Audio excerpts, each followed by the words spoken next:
তোর কি খবর বল? ও আচ্ছা আচ্ছা, তো কি ইন্টারভিউ দিয়েছো, পাস করেছো? হ্যাঁ, পাশ করেছি। কিন্তু শোন, কাউকে কিন্তু বলিস না। এখনকার লোকজনদের তো জানিস, কারো ভালো কেউ সহ্য করতে পারে না।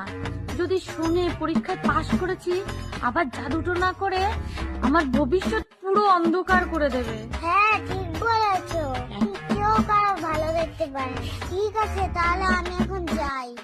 হ্যাঁ ঠিক আছে, যা তুই এখন।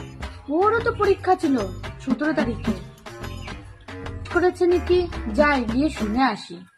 হ্যালো বন্ধু, আমি টিয়া বলছি। তোর কোনো বয়সের জ্যোতিষীর নাম্বার আছে? দে তো, আমি একজনের জীবন অন্ধকার করে দেবো। নাম্বার আমি দিচ্ছি তোকে।